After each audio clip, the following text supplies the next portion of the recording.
Hey Stingers, welcome back here to JJ's Little Stings. So in my last video, when I was unpacking the Philologus proserpines, I also had some Whitsunday melon snails. I'll put their scientific name down the bottom. There is no way that in the world I am going to be able to pronounce that one. So I thought I'd do a quick video, get them housed up, and yeah, that's pretty much it. I'll also be adding my partner's panda snail, Gary. Yes, Gary, and yes, you all know. But we couldn't help ourselves. We kind of had to call it Gary, being that it was our first panda snail, and it's a snail. We both like SpongeBob. We're 90s kids. Can you blame us? Doesn't matter. Alright, so let's just get the enclosure all set up and ready to go. Alright, I'm just going to take the lid off. Make it easier just to pop the substrate down through the top. I'm pretty much going to put this substrate up to this line. It's going to be compressed at the same time because the panda snail is a burrowing snail. Or actually, they all will burrow if they feel the need to. But I'll be putting in a mangrove root and a piece of spiderwood. So hopefully they won't feel the need to burrow and they'll just hide under those.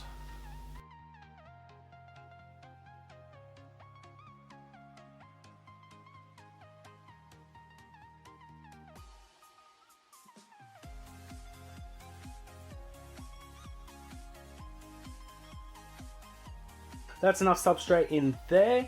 I'll just go grab the mangrove and spiderwood and a little bar. Put some veggies in for them. Basically, I didn't grab everything I needed.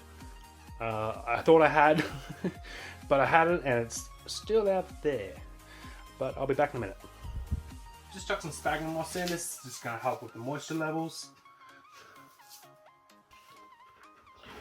Just give it a good spray.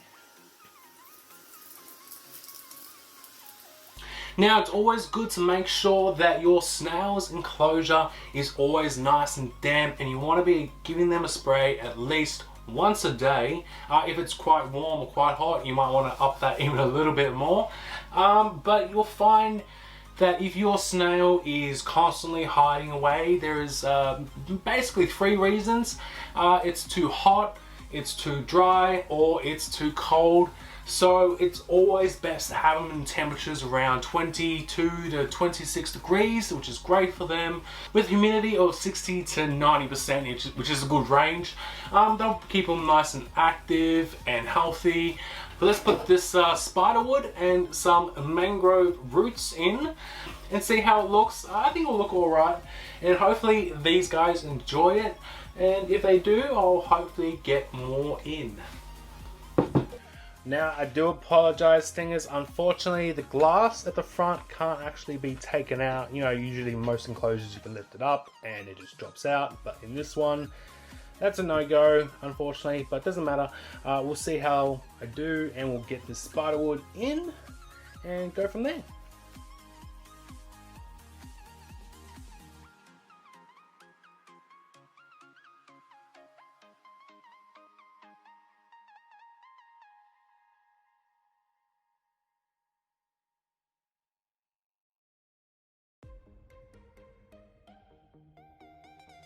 Alright, the spiderwood's in, and it actually looks pretty good. There's a little bit of space underneath, so if the snails need to, they crawl their way underneath.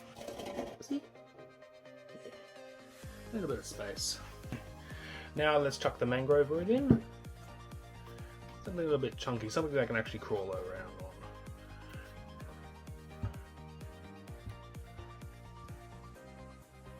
Okay. Just like that. I think that will do it. And we'll put a nice little shallow dish just here for them to put their food on. So as for food, I'm going to give them some carrot and some cucumber. They will also eat lettuce, even mushrooms or sweet potato, but I don't have those ones. So we're just going to give them carrot and cucumber today. Now you want to change their food roughly every 2 to 3 days. But if it's gone within 2 days, say just a day, you can just put some more fresh veggies in for them, and they'll just nibble away when they feel like it. But for now, I'll just chop up some carrots and some cucumber, and then we'll put them in.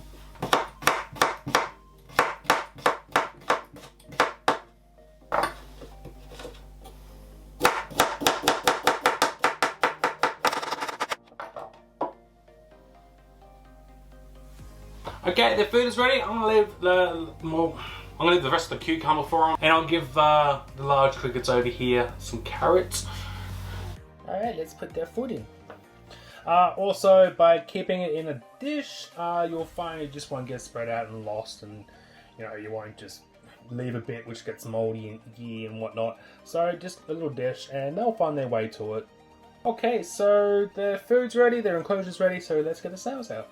Here they are. Hello, cuties. You ready? You hungry? Yeah? Alright, let's put you up there. Put you on the foot. Yeah. Oh, little ones. There you go. They were actually out and about in their little container earlier today, but they decided to hide away because, well, that's just my luck when it comes to filming. But I'll put it on time lapse and hopefully we can watch them sprout out and have a look at their food. Now, I did say earlier that I was going to put a giant panda snail in with these guys. Now, I hope that's going to be okay, but we'll find out. Unfortunately, Gary lost his friend SpongeBob, and I feel that he's just a little alone and would like some company. But we'll go grab him and we'll place him in, and then you can actually see the size difference between a Marlin snail, for instance, and a giant panda snail, which they're just awesome. And when they're actually out and about and fully stretched out, they can easily get longer than my hand. So here's Gary. He's just popped his head out. Unfortunately, I wasn't recording as he decided to do it, which I'm a little bit annoyed about because it was a little bit cute. But he's not fully out yet. He's just going, ooh, what's happening? Is there much on? Shall I explore? Ooh, I'm hungry. I can see food. But he's just beautiful. Now, as you can see, he does have a cracked shell. Unfortunately, a couple years ago when we got him, we left him up on the fireplace mantle, and well, he was just quick and he climbed out of his enclosure while the lid was open and fell a good distance, but luckily he survived, and we gave him some cuttlefish bone, which actually helped him regenerate his shell because of the calcium within him. Before getting Gary, I never actually loved snails. I didn't hate them. I let them be, but after getting him, I just absolutely love him. He's very slow, but he's actually a lot faster than you probably think. But you know what? Let's put him in, because I think he's hungry.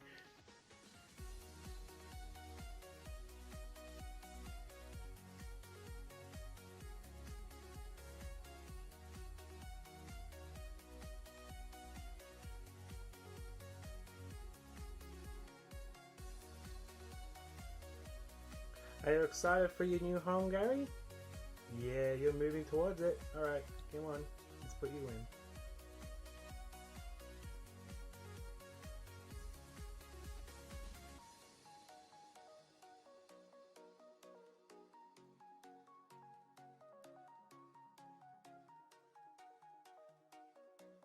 A few inches later.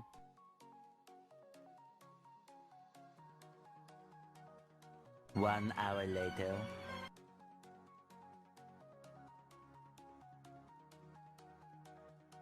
Later that same evening.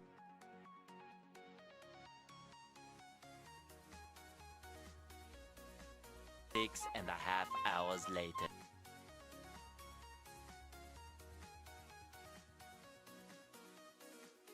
Two 2,000 years later.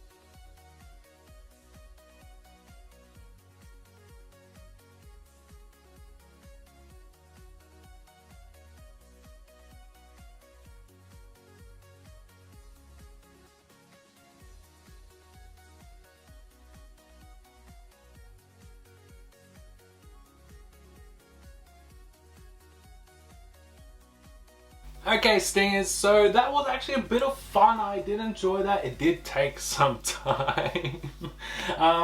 But these melon snails are just adorable. And they're about to start exploring. One of them is just downing this cucumber. And the same with Gary. Gary's just homing in on that cucumber as well. He just can't get enough. But yeah, if you can get some cuttlefish bones, most pet shops will have them. You can get them online. But you just crunch it up. Put little bits in there. You don't want to overload them with it. But just a couple now and again, which is great. It just helps with their calcium levels for their shells. But I'll chuck the lid back on for now. Yes, they can climb, I guess you can say. So it's always good to have a fully enclosed enclosure. I might as well use the lock. I've got it. Why not? As long as I don't lose the keys. Now that's possible. I'll put them in my desk, hey? I'd also like to say thank you to everybody with your comments lately in my videos. It's great and I'm loving the feedback. It's amazing. My subscribers are growing, which is great.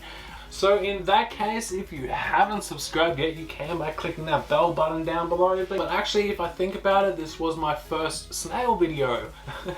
But I hope you enjoyed it and give me those thumbs up. I'd like to see if you guys actually did enjoy watching my videos. But until my next one, I'll catch you guys all later. Bye.